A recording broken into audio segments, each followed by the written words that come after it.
الحمدللہ والصلاة والسلام علی من لا نبی بعدہ فاعوذ باللہ من الشیطان الرجیم بسم اللہ الرحمن الرحیم بحمدہ تعالی ہمارا درس قرآن سورہ بقرہ کی تفسیر کے حوالہ سے جاری و ساری ہے۔ آئیے چلیے دیکھتے ہیں کہ قرآن ذیشان ہمیں کیا تلقین فرما رہا ہے۔ رب ذوالجلال نے ارشاد فرمایا وَإِذَا قِيلَ لَهُمْ آمِنُوا بِمَا أَنزَلَ اللَّهُ،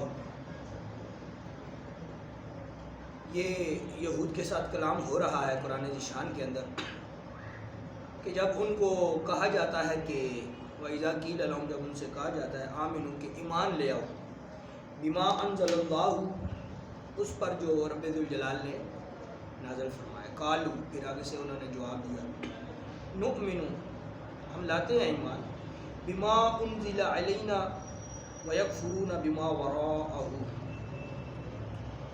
وہ کہتے ہیں کہ ہم، مفہوم کلام یہ ہے کہ وہ کہتے ہیں کہ ہم نے پیچھے تورات اور انجیل پر تو ایمان لایا ہے لیکن قرآن پر ہم ایمان نہیں لائیں گے، چونکہ میں پچھلے درس میں بیان کر چکا ہوں یہود نے رسول اللہ صلی اللہ علیہ وسلم کی اعلان نبوت سے پہلے وہ دعائیں کرتے تھے کہ جب آخر الزمان نبی آئیں گے تو ہم ان کا ساتھ بھی دیں گے، ان پر ایمان بھی لائیں گے اور ان پر نازل شدہ کتاب پر بھی ایمان لائیں گے، لیکن بعد میں وہ اپنے اس قول سے مکر گئے اور اپنے اس قول کو چھوڑ دیا۔ تو وہ کہنے لگے ہم تو پچھلی جو کتابیں تھیں تورات اور انجیل مقدس اس پر تو ہم یقین لائے ہیں، حالانکہ بات یہ ہے کہ وَهُوَ الْحَقُّ مُصَدِّقًا لِمَا مَعَهُ، مُصَدِّقًا لِمَا، تصدیق کرنے والی جو کتاب تھی وہ تو قرآن تھا، پیچھے جو گزری ہے تورات اور انجیل مقدس ان دونوں کی بھی تصدیق کرنے والا تو قرآن ہے۔ قرآن نے آ کر اللہ کے حکم کو مکمل کر دیا اور جو پچھلی کتابیں تھیں ان کی بھی تصدیق قرآن نے آ کر کی کہ وہ سچی کتاب ہے، تو وہ بیان کیا جا رہا ہے۔ پھر رب ذوالجلال نے قرآن ذیشان میں ارشاد فرمایا کل، کہ ان کو فرما دیجئے فَلِمَ تَقْتُلُونَ أَنْبِيَاءَ اللَّهِ مِنْ قَبْلِ، کہ تم یہ کہتے ہو کہ ہم نے تورات اور انجیل مقدس پر ایمان بھی لائے، لیکن رب نے قرآن ذیشان میں ارشاد فرمایا تو پھر ان سے یہ سوال تو کرو کہ تقتلون، تم تو قتل کرتے تھے انبیاء اللہ، اللہ کے نبیوں کو، اللہ کے بھیجے ہوئے ان نبی جو حضرت موسیٰ علیہ السلام کے حوالہ سے آئے، چونکہ میں پچھلے دروس میں بیان کر چکا کہ یہود وہ قوم ہے، بنی اسرائیل نے 300 انبیاء کو قتل کیا ہوا ہے۔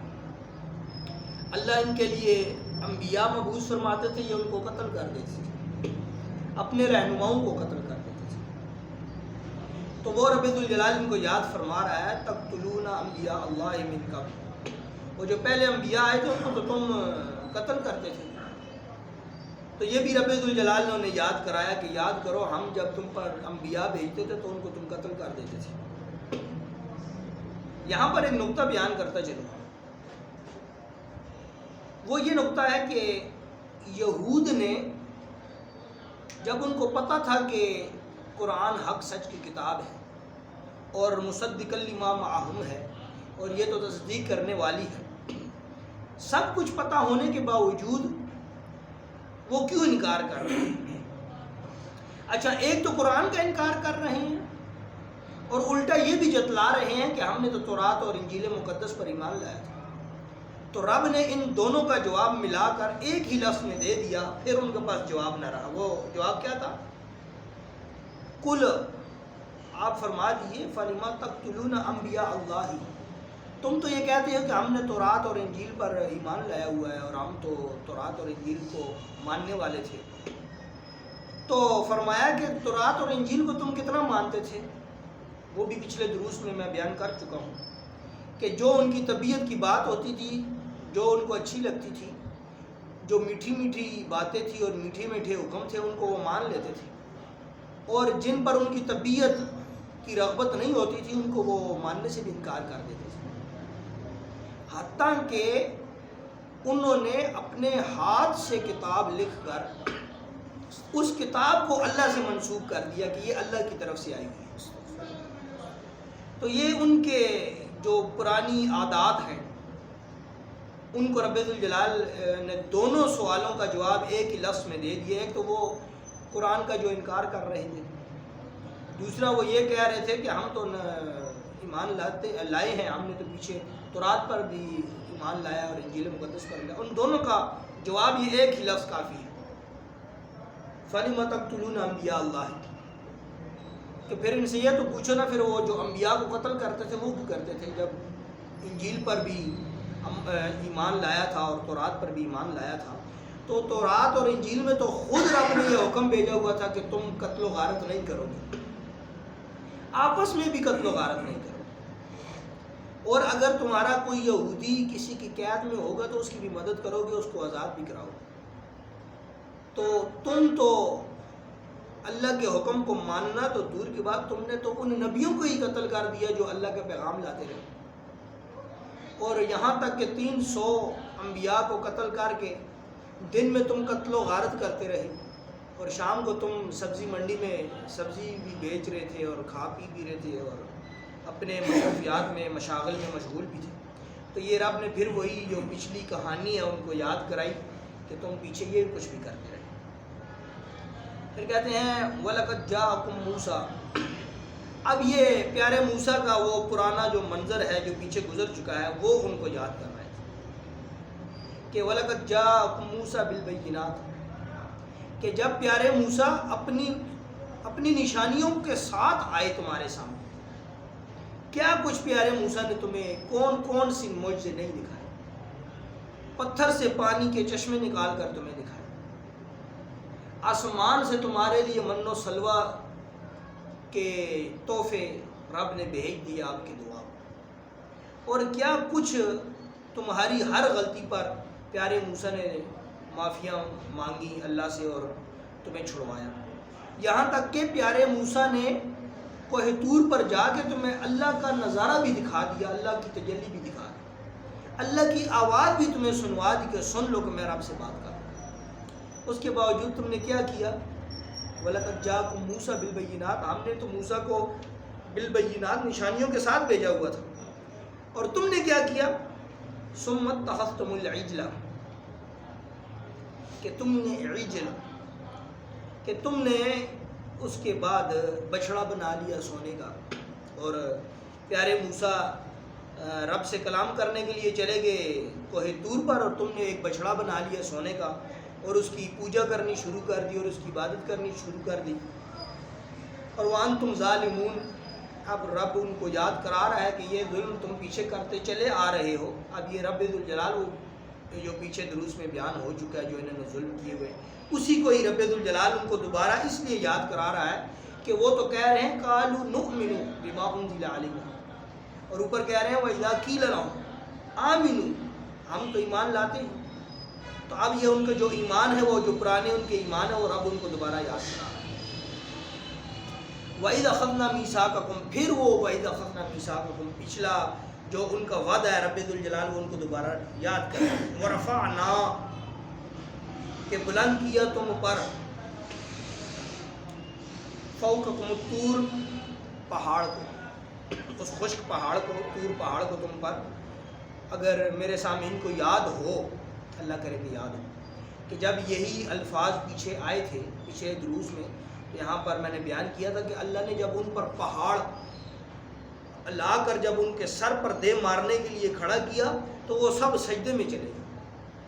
سجدے میں جا کر تو اللہ سے کہتے ہیں، اب کیونکہ پہاڑ دیکھ رہے تھے کہ ہمارے سر پر آنے والا ہے اور ہم اس کے نیچے پسنے والے ہیں، تو پھر ان کو اللہ یاد آ گیا اور سجدے میں رونے شروع ہو گئے. اور ایک آنکھ سے چھپ چھپ کر دیکھتے بھی تھے کہ پہاڑ قریب آ رہا ہے یا ابھی ہوا میں ہی معلق ہے.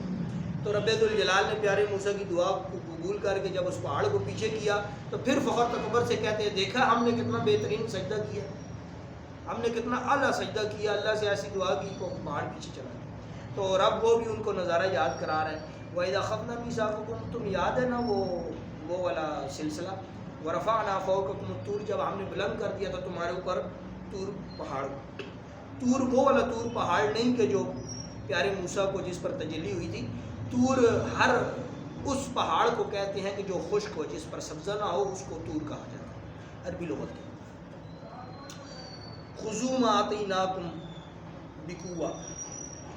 تو رب نے یہ بھی الفاظ پیچھے گزر چکے ہیں اس بات کے اندر کہ اللہ تعالیٰ نے فرمایا کہ خذوا ما آتیناکم، خذوا مضبوطی سے پکڑ لو، ما آتیناکم جو ہم تمہیں عطا کر رہے ہیں، جو نعمتیں، جو سلسلہ ہے، اس کو مضبوطی سے پکڑو. تو وہ کہتے تھے واسمعوا، اور اس کو سنو. اللہ فرما رہا ہے کہ ہمارے کلام کو سنو اور جو ہم آپ کو عطا کر رہے ہیں اس کو مضبوطی سے پکڑو. آگے سے پھر اپنی وہی ہٹ درمی والی کیفیت، قالو، پھر کہتے ہیں قالو سمعنا، جی ہاں ہم سن رہے ہیں. اچھا، قالو سمعنا کہتے ہیں کہ ہم سن رہے ہیں، اور ساتھ ہی اگلے لفظ میں کیا کہہ رہے ہیں؟ وعصینا، اور دل میں کہہ رہے ہیں کہ ہم ماننے کے نہیں. ادھر کہہ رہے ہیں کہ ہم سن رہے ہیں اللہ کا جو کلام ہے، اللہ کا پیغام ہے، جو یہ انبیاء ہمیں پیغام دے رہے ہیں، ہم سن رہے ہیں. یہ ہمارے دور حاضر میں آپ اس بات کو شاید محسوس کریں کہ ہمارے لوگوں میں یہ بات عام بولی جاتی ہے کہ سنو سب کی، کرو اپنی. یہ قرآن وہ بات بیان کرتا ہے، یہ منافقین کی علامت ہے کہ سنو سب. اب سب کی بات جو اکثر لوگ جنہیں نصیحت کی جاتی بڑے ادب کے ساتھ سن رہے ہوتے ہیں. اب بیان کرنے والے یہ سمجھ رہا ہوتا ہے کہ ماشاءاللہ بڑی دل جمی کے ساتھ ہماری باتوں کو سنا جا رہا ہے، بلکہ وہ تو خالی قالو سمعنا، وہ سن رہے ہیں مگر وعصینا، اس پر عمل نہیں کرنا. تو یہ تو منافقین کی علامت ہے. یہ لوگ کہہ رہے ہوتے ہیں سنو سب کی، کرو اپنی. یہ تو منافقین کی علامات میں سے ایک علامت ہے جو دور حاضر میں ہر چوتھا شخص کسی پر ہی عمل کر رہا ہے. اللہ اکبر. آگے فرماتے ہیں وَأُشْرِبُوا، اور تمہارے دل سیر ہو چکے ہیں، فی قلوبہم، تمہارے دل، وَأُشْرِبُوا فی قلوبہم، تمہارے دل تو سرشار ہو چکے ہیں. یہاں اشربو بمانا سیر کرنے کے یا تر کرنے کے کر لیتے ہیں. وَأُشْرِبُوا فِي قُلُوبِهِمْ، تمہارے جو دل ہیں وہ تو تر ہو چکے ہیں. کس بات پر تر ہو چکے؟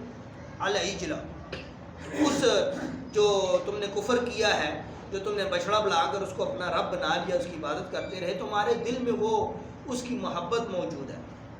بِكُفْرِهِمْ، وہ جو کفر تم نے کیا ہوا ہے نا پیچھے بچڑے والا، وہ کفر جو ہے نا وہ تمہارے دل میں ابھی بھی تازہ ہے. یہ اللہ کا قرآن ان کو یاد کرا رہا ہے کہ پیچھے جو تم نے کفر کیے ہوئے ہیں ان کی نحوست تمہارے ساتھ چل رہی ہے. قُلْ بِئْسَ مَا يَأْمُرُكُمْ بِهِ إِيمَانُكُمْ، کہ یہ جو تم نے سودا کیا تھا نا یہ کفر والا، اور یأمرکم، اور یہ جو حکم تم نے اسی کے ساتھ منسوب کر دیا تھا بچڑے کے ساتھ، اور بھی ایمانکم، اس کو تم نے اپنا ایمان ہی بنا لیا تھا. تو ان کنتم مؤمنین. تو کہنے کا مقصد یہ ہے، یہاں پر یہ بتلایا جا رہا ہے، یہاں پر ایک نقطہ بیان کرنا چاہتا ہوں. وَأُشْرِبُوا فِي قُلُوبِهِمُ الْعِجْلَ بِكُفْرِهِمْ، یہاں پر ایک جملہ بیان کر دیا. کہتے ہیں کہ رب ذوالجلال نے یہ کیوں ارشاد فرمایا؟ فرماتے ہیں مفسرین کہتے ہیں کہ وجہ یہ ہے کہ جب انہوں نے کفر کیا نا تو وہ نحوست ان کے آباء و اجداد تھے جنہوں نے یہ کفر کیا تھا، لیکن وہ اتنا بڑا اتنی بڑی لعنت تھی، اتنی بڑی لعنت کہ جب انہوں نے بشرے کو سجدے کیے اور ان کو پوجا کرتے رہے تو اس کی لعنت ان کی نسلوں میں منتقل ہوتی رہی. اسی لیے کہتے ہیں کہ گناہ جو ہوتا ہے وہ فقط ایک وقت کے لیے نہیں ہوتا، اس کی نحوست ساری زندگی کے لیے باقی رہتی ہے. ساری زندگی کے لیے اس کی نحوست اس کے جسم میں، اس کے روح میں، اس کے دل میں پیوست رہتی ہے. اور اسی طرح جب کوئی نیکی کرتا ہے تو اس نیکی کی نورانیت اور روحانیت اس کے دل اور اس کے قلب اور اس کی روح اور اس کے دماغ میں تر و تازہ رہتی ہے. یہاں پر ایک یہ تو بیان ہو گیا مفسرین کا قول کہ وہ جو نحوست تھی وہ ان کے دل میں باقی رہی۔ تو یہ جو اثر ہوتا ہے یہ انسان کے جسم میں رہتا ہے۔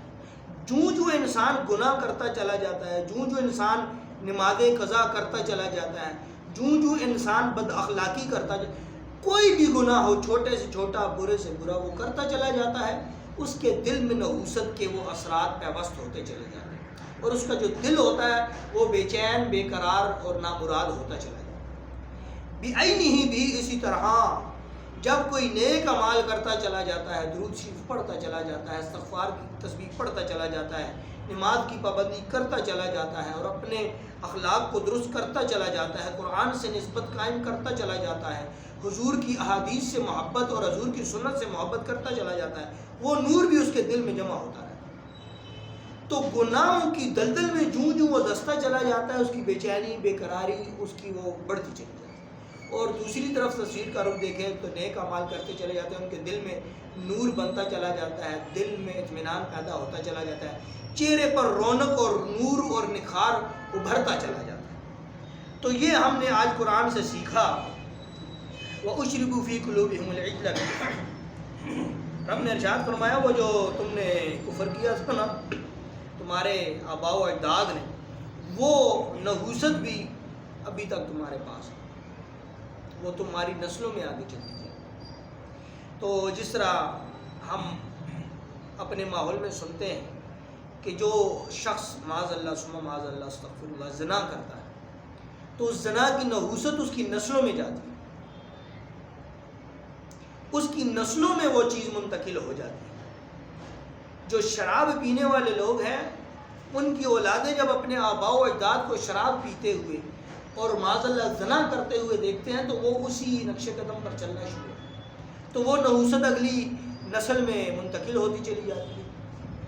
اسی طرح جب گھرانے کے اندر یا کسی بھی شخص کے اندر عبادت کا جذبہ ہوگا اور اللہ کا خوف ہوگا، تو وہ جب ذکر الہی میں مشغول رہے گا، نماز کی پابندی کرے گا، تو اس کی اولاد خود بخود اپنے والدین اور اپنے آباء کو دیکھتے ہوئے، اجداد کو دیکھتے ہوئے، نہ چاہتے ہوئے بھی اسی ڈگر پر چلنا شروع کر دے گی۔ یہ ایک اثر ہے، اور یہ ماحول کا اثر، یہ تو ہم اپنے ذاتی مشاہدے سے بھی یہ بات کرتے ہیں کہ یہ اثر ہوتا ہے۔ اب یہ دیکھیے، ایک چھوٹی سی مثال ہم دیتے ہیں کہ ایک چھوٹا سا بچہ ہوتا ہے کہ جب اس کو ٹھیک سے 6 کلمے بھی نہیں آتے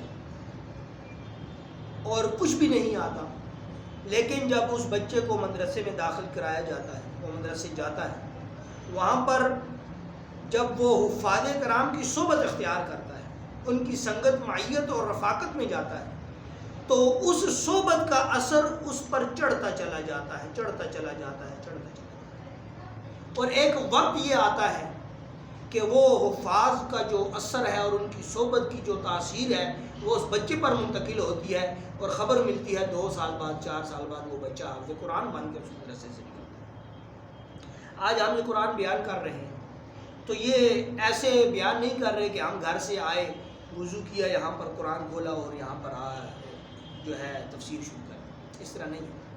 ہم نے بھی ایک زندگی کا بہت بڑا عرصہ اساتذہ کرام کی بارگاہ میں گزارا ہے، ایک زندگی کا بہت بڑا وقت علماء کی صحبت میں گزارا ہے۔ آج وہ اثر یہ ہے کہ ہم یہاں پر بیٹھ کر قرآن پڑھ رہے ہیں، تو یہ صحبت کا اثر ہوتا ہے۔ تو اسی طرح وَأُشْرِبُوا فِي قُلُوبِهِمُ الْعِجْلَ بِكُفْرِهِمْ، تو انہوں نے جو کفر کیا تھا، جو اس بچڑے کی عبادت کی تھی، اس کی نحوست ساتھ ساتھ چل رہی ہے، اس کو بھی رب نے قرآن میں بیان کر دیا۔ تو آج کے درس میں ہم نے یہ سیکھا، جو مرکزی جملہ ہے اور جو مرکزی عنوان ہے اور جو نتیجہ اخذ ہوتا ہے آج کے درس سے، وہ یہ ہے کہ آپ اپنی زندگی پر غور کریں، آپ اپنے دل کی طرف توجہ کریں کہ میرے دل میں سکون ہے یا بے چینی۔ اگر کہ بے چینی محسوس کریں تو اس کے پیچھے غور کریں کہ کون سی گناہ ایسا ہے جو میں کرتا چلا جا رہا ہوں کہ جس کی وجہ سے میرے دل میں یہ بے چینی اور بے قراری بڑھ رہی ہے۔ یہ تنہائی میں جب ہم بیٹھیں گے تو ہمیں خبر ہوگی، ویسے یہ باتیں دل میں نہیں اترتی۔ تو ہر شخص میرے سمیت جب ہم تنہائی میں بیٹھے اپنے دل کو دیکھیں بے قرار ہے یا پرسکون ہے. اگر بے قرار ہے تو یقیناً اس کے پیچھے گناہوں کا ذخیرہ ہے. ان گناہوں کے ذخیرے پر غور و فکر کی جائے, پھر اس کو ختم کرنے کی کوشش کی جائے, تو پھر دل میں سکون ہے. اور تصویر کا دوسرا, اگر دل میں اطمینان قلبی دیکھ رہے ہو اور سکون پاتے ہو تو سمجھ جاؤ کہ جو تم نیک عمل کر رہے ہو اللہ کی بارگاہ میں قبول ہوتا چلا جا رہا ہے, اور اس کی برکت دل پر یہ پڑ رہی ہے کہ دل میں اطمینان قلبی ہے. مثال کے طور پر اگر کوئی درود شریف پڑھتا ہے اور وہ اپنے دل پر توجہ کرتا ہے تو اس کو سکون محسوس ہوتا ہے, تو اس کو یہ محسوس کر لینا چاہیے کہ میرا درود پاک اللہ قبول کر رہا ہے, اور جس کی نورانیت میرے قلب میں پڑ رہی ہے اور مجھے سکون قلبی مل رہا ہے, تو اس کو چاہیے کہ اس ذکر کو مزید بڑھا. جو ذکر قلبی کرتے ہیں ان کو دلی سکون ہوتا ہے, یہ ہمارا ذاتی تجربہ ہے. تو اس ذکر کو ذکراً کثیرہ, اس ذکر کو اور کثرت کے ساتھ کیا جائے, تکرار کیا جائے, تاکہ وہ نور اور بڑھتا جائے, دل کا سکون اور بڑھتا جائے. تو آج کے مفہوم کلام یہی ہے کہ ہم اپنے قلوب کی طرف توجہ کریں اور ہم اپنی اعمال کا محاسبہ کریں, تاکہ ہمیں خبر ہو سکے کہ ہم اللہ کی ناراضگی کے راستے پر چل رہے ہیں یا اللہ کے احکام کی طرف چل رہے ہیں. ہمارے قلب کے اندر بے چینی ہے یا سکون ہے, یہ جب ہم تنہائی میں بیٹھ کر اس پر غور و خوض کریں گے تو یہ نتیجہ خود ہوگا. دعا ہے رب ذوالجلال عمل خالص کی توفیق عطا فرمائے. وما توفیق الا باللہ.